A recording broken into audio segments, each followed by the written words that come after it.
Hello दोस्तों, स्वागत है आप सभी का हमारे YouTube channel science GK and GS में। एसएससी फेज 11 एग्जाम 2023 27 जून के फर्स्ट शिफ्ट का एग्जाम खत्म हो चुका है और अभी तक मेरे पास मैक्सिमम रियल पर्सन आ चुके हैं जीके एंड जीएस के, जो आपके एग्जाम में पूछे गए थे। तो शुरू करते हैं आज का वीडियो, देख लेते हैं आज के फर्स्ट शिफ्ट में किस प्रकार क्वेश्चन पूछे गए हैं जीके एंड जीएस के। तो गाइस आज का फर्स्ट क्वेश्चन है जो आज के फर्स्ट शिफ्ट में पूछा गया था, सुल्तानगढ़ी का मकबरा किसने बनवाया था। तो इसकी बात करें तो 1231 में यह इल्तुतमिश ने बनाया था और किसके लिए बनवाया था यह। तो इस मकबरे की बात करें तो मकबरा अपने सबसे बड़े बेटे शहजादा नासिरुद्दीन के लिए बनवाया था, जो सुल्तानगारी के मकबरे के नाम से भी जाना जाता है। इसे सबसे पुराना या पहला मुस्लिम मकबरा माना जाता है। इल्तुतमिश ने लाहौर की जगह दिल्ली को अपनी राजधानी बनाया था, ये फैक्ट भी आपको ध्यान रखना। और किसने बनवाया था, 1231 बनाया था इल्तुतमिश ने। तो ये इसका राइट आंसर हो जाएगा। इसका नेक्स्ट क्वेश्चन पूछा गया था, कर्नाटक का कौन सा फसल त्यौहार दिसंबर महीने में मनाया जाता है। तो गाइस इसकी बात करें तो पुथारी या हुतरी कोडावा जनजाति के लोगों का फसल उत्सव, ये कर्नाटक में पोंगल को मकर संक्रांति के रूप में मनाया जाता है। तो पुथारी या हुतरी इसका राइट आंसर हो जाएगा। इस बार नेक्स्ट क्वेश्चन पूछा गया था,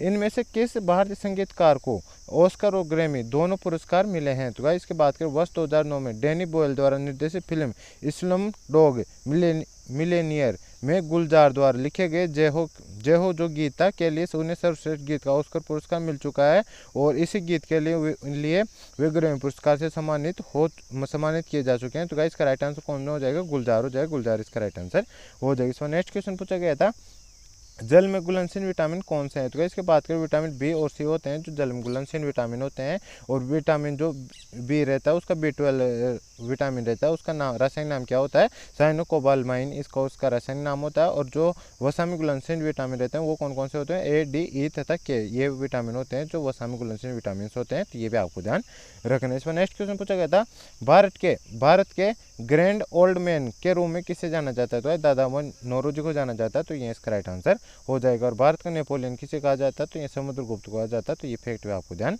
रखना है। इसमें नेक्स्ट क्वेश्चन पूछा गया था, थॉमस कप की शुरुआत कब हुई थी। तो पहला टूर्नामेंट इसका 1948-49 में खेला गया था। तो ये इसका राइट आंसर हो जाएगा। और जिसे मलाया ने जीता था, ये भी आपको ध्यान रखना है। और थॉमस कप पुरुष बैडमिंटन का वर्ल्ड कप इस टूर्नामेंट में 16 देशों की टीम हिस्सा लेती है। तो ये फैक्ट भी आपको ध्यान रखना है। इस पर नेक्स्ट क्वेश्चन पूछा गया था, 2011 की जनगणना के अनुसार भारत में पुरुष साक्षरता दर क्या थी। तो इसकी बात करें तो देश में साक्षरता दर उस समय कितनी थी, एवरेज कितनी, 74.04% थी। और पुरुषों के लिए बात करें तो 82.14% थी। तो ये इसका राइट आंसर हो जाएगा। और महिलाओं की बात करें तो 65.46% थी। तो ये महिलाओं का ध्यान रखना अपने को। सबसे ज़्यादा किसकी थी, तो सबसे ज़्यादा केरल राज्य की थी 93.91%। और सबसे कम किसकी थी, तो सबसे कम बिहार राज्य की थी, वो कितनी थी, 63.82% थी। तो ये फैक्ट आपको ध्यान रखना। इस पर नेक्स्ट क्वेश्चन पूछा गया था, फातिमा बीवी भारत की पहली महिला सुप्रीम कोर्ट जज किस राज्य से थी, मतलब किस राज्य से संबंधित थी। तो इसकी बात करें तो केरल राज्य से संबंधित है। तो केरल राज्य इसका राइट आंसर हो जाएगा। और ये कब बनी थी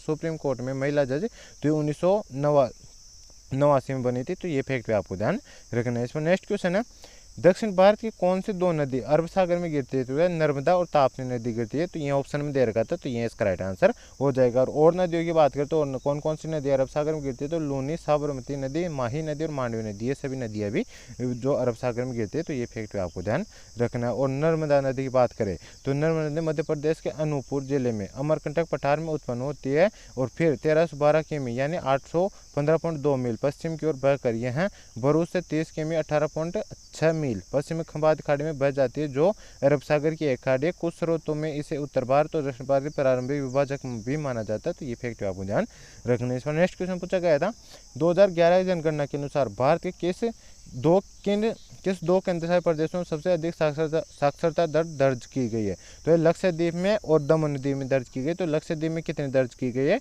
92.28% दर्ज की गई। और फिर सेकंड नंबर पे दर्ज की गई है हाईएस्ट, मतलब जो अपने केंद्रशासित प्रदेश में दमन द्वीप में दर्ज की गई, इसमें है 87.07% यह दर्ज की गई है। और सबसे कम साक्षरता दर वाला केंद्रशासित प्रदेश की बात करें तो कौन सा है, जम्मू कश्मीर है। ये फैक्ट पे आपको ध्यान रखना। इस पर नेक्स्ट क्वेश्चन पूछा गया था, निम्नलिखित में से कौन सा अनुच्छेद यह बताता है कि मौलिक अधिकार सिर्फ भारतीय नागरिकों को प्राप्त है, विदेशी नागरिकों को प्राप्त नहीं है। तो गाइस कौन से मौलिक अधिकार बताते हैं, तो गाइस ये अनुच्छेद की बात करें तो ये समानता का अधिकार है, जो फर्स्ट है अपना मौलिक अधिकार है, उसमें अनुच्छेद 15, 16, 19 और फिर सेकंड अपना मूल अधिकार आता है, प्रेस की स्वतंत्रता का अधिकार, वहाँ आता है उसमें अनुच्छेद 19, 29 और 30 का ये अनुच्छेद दे रखे हैं, ये 5 अनुच्छेद जो सिर्फ भारतीय प्राप्त है, ये विदेशियों प्राप्त नहीं है, तो ये इसका राइट आंसर। इनमें से जो भी ऑप्शन में आया होगा वो अपना राइट आंसर हो जाएगा। इसमें नेक्स्ट क्वेश्चन पूछा गया था, इसमें यहाँ पे नाम दे रखा था और महापात्रा, ये शुरुआत का नाम नहीं मिला, इसमें नाम दे रखा था। फिर पूछा था महापात्रा निम्नलिखित किस शास्त्रीय नृत्य का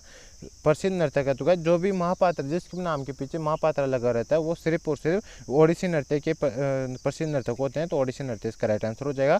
और इसके प्रसिद्ध कलाकार कौन कौन से हैं ओडिसी नृत्य की बात करें, सुजाता महापात्रा, कैलुचन महापात्रा, रक्तिकांत महापात्रा, मोहन महापात्रा और गंगाधर प्रधान महापात्रा, ये सभी हैं जो मतलब ओडिसी नृत्य के प्रसिद्ध कलाकार है। तो इनमें से जो भी ऑप्शन में आया होगा वो अपना राइट मतलब ओडिसी नृत्य तो इसका राइट आंसर हो जाएगा। लेकिन यहाँ पे नाम क्या दे रहा तो आप कमेंट बॉक्स में बता देना। इस पर नेक्स्ट क्वेश्चन पूछा गया था, रानी गाय दिनलू किस आंदोलन से संबंधित हुई थी, हैर का धार्मिक आंदोलन से संबंधित थी, ये इसका राइट आंसर हो जाएगा। और इनकी बात करते हैं नागालैंड की रानी लक्ष्मीबाई भी कहा जाता है। इनका जन्म की बात करें तो इनका जन्म 26 जनवरी 1915 को पूर्वोत्तर राज्य मणिपुर में होता है, तो ये फैक्ट भी आपको ध्यान रखना है। इस पर नेक्स्ट क्वेश्चन पूछा गया था, दक्षिणी भारत में दिल्ली के सुल्तानों के सैन्य अभियान किसके शासनकाल के दौरान शुरू हुए थे, तो ये अलाउद्दीन खिलजी के दौरान शुरू हुए थे, अलाउद्दीन खिलजी इसका राइट आंसर हो जाएगा। और दक्षिणी भारत में सैन्य अभियान अलाउद्दीन खिलजी के शासनकाल के दौरान शुरू हुआ था और मोहम्मद तुगलक के साथ समाप्त हुआ था, तो ये भी आपको ध्यान रखना है। और अलाउद्दीन खिलजी दक्षिण भारत पर आक्रमण करने वाला पहला सुल्तान था, तो ये इसका राइट आंसर हो जाएगा। इसको नेक्स्ट क्वेश्चन पूछा गया था,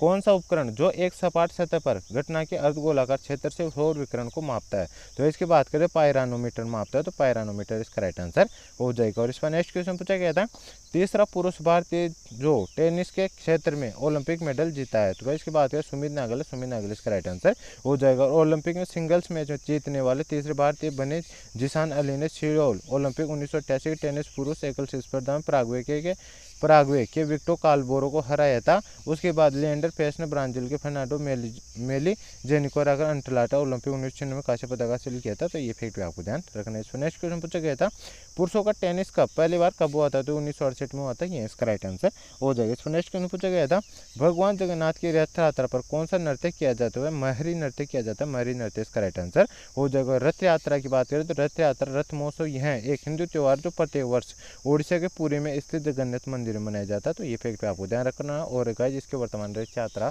स्टार्ट हुई थी, तो ये भी आपको ध्यान रखना है। इस पर नेक्स्ट क्वेश्चन है, सुधा सिंह पद्म अवार्ड से सम्मानित किस खेल से जुड़ी हुई है, तो ये एथलेटिक्स से जुड़ी हुई है और ये उत्तर प्रदेश की रहने वाली है, तो ये भी आपको ध्यान रखना है। इस पर नेक्स्ट क्वेश्चन है, चावल उत्पादन में भारत का विश्व में कौन सा स्थान है, तो इसकी बात करें 2020 तक पूछा था यहाँ पे, तो इसमें बात करें तो चावल में भारत का विश्व में दूसरे स्थान पर है और प्रथम स्थान पर कौन है, तो चीन राज्य है, तो इसमें अपना राइट आंसर क्या हो जाएगा, दूसरा इसका राइट आंसर हो जाएगा। तो गाइज आज के फर्स्ट शिफ्ट के मुझे इतने क्वेश्चन मिले थे, 20-20 क्वेश्चन मिले हैं 25 क्वेश्चनों से। यदि आपको और 5 क्वेश्चनों में से और कोई भी क्वेश्चन याद है तो आप कमेंट बॉक्स में बता सकते हो।